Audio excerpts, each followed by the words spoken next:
The prisoner who invented Lamborghini. You are a tractor driver, a farmer. You shouldn't complain about my cars. They're the best in the world. Enzo to Ferruccio.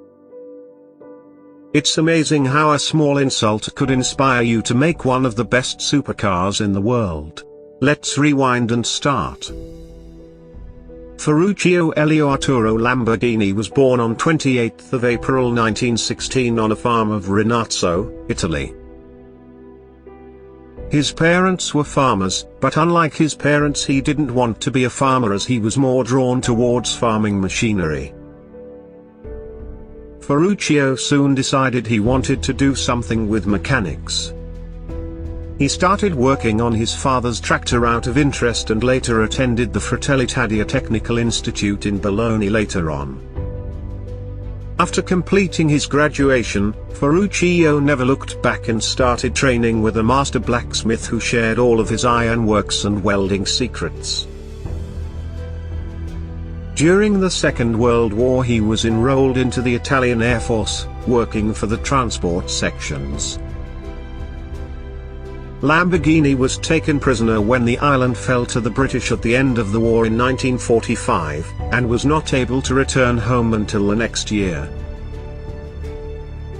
He was put to work in their motoring department. This way Ferruccio got first-hand experience keeping cars on the road, even with limited part supplies. When Ferruccio returned home, his life wasn't exactly how he imagined, and his wife Clelia passed away while giving birth to his first and only child named Tonino. After World War II, Lamborghini opened a garage in Pieve di Cento. First, he modified an old Fiat Topolino he had purchased some time back.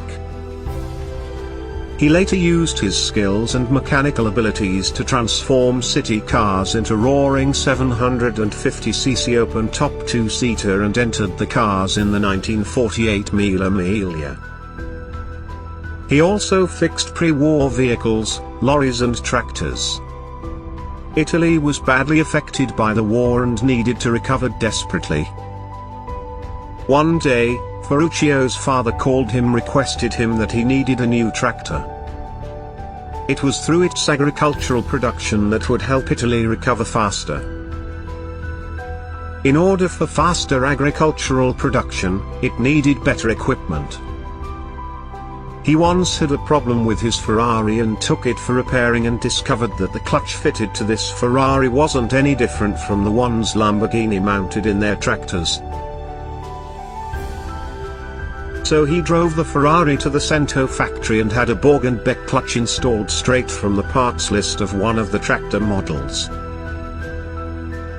He decided to personally complain about it to Enzo Ferrari. To which Enzo brushed him off and said the problem was with him and not his car. Enzo said, "You are a tractor driver, a farmer. You shouldn't complain about my cars. They are the best in the world." Driven by the insult, Ferruccio decided to make his very own supercar. He formed a new company under his name and hired 3 of Ferrari's ex-employees and bought a large land to build a factory.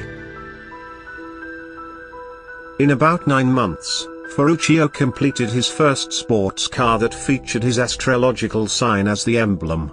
The car was known as the Lamborghini 350 GT. It was considered as a technical masterpiece and included a V12 engine, 5-speed transmission, 4-wheel disc brake and 4-wheel independent suspension. This car was unveiled at the Turin Motor Show and was praised by the customers as well as critics. Over the next few years, Ferruccio's business flourished, and when it came to designing new models, Ferruccio gave his engineers freedom to experiment. His team built the 400 GT and the Miura P400. The Miura was developed as a street car and was the first in history to be made with a rear mid-engine layout. It was known as the world's first supercar, and its engine layout became the standard for all high-performance cars. Lamborghini Trattori continued his successful business and made more celebrated models like the Espada, the Islero, the Jarama, the Araco and the famous Countach. The success of the 60s was followed by the crisis of the 70s, triggered by a slack economic situation, strikes and intensified regulations in the United States market. A big tractor transaction that had been agreed with the Bolivian government failed at the last moment in 1972. To support his agricultural machinery company, Ferruccio Lamborghini sold 51% of the shares in the motorcar company to the Swiss national Georges Henri Rossetti.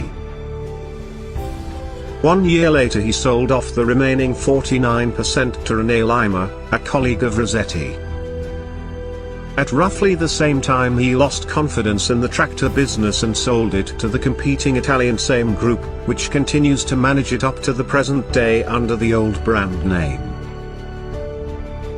Lamborghini kept only the heating segment as well as another newly formed company by the name of Oleodinamica which produced hydraulic valves, and he appointed his son, Tonino, as the manager of this company. He led the life of a prosperous winemaker in Panicarola/Umbria near to the Trasimenic Lake and set up a small private museum. Ferruccio Lamborghini, who all his life had always felt best rolling up his sleeves, returned to his roots. He planted grapes to bottle traditional wines including Sangiovese, Gamay, Ciliegiolo, Merlot, and Cabernet Sauvignon. His red wine came onto the market with the name Colli di Trasimeno. It quickly acquired the colloquial name Sangue di Mura, Mura blood. Lamborghini's wines have received many awards. They are well established in the international high-end segment due to their exceptional quality. Ferruccio Lamborghini, who was awarded the title Commendatore and knighted Cavaliere del Lavoro, Knight of Work, passed away of a heart attack on February 20, 1993 and was buried in his hometown in Rinazzo.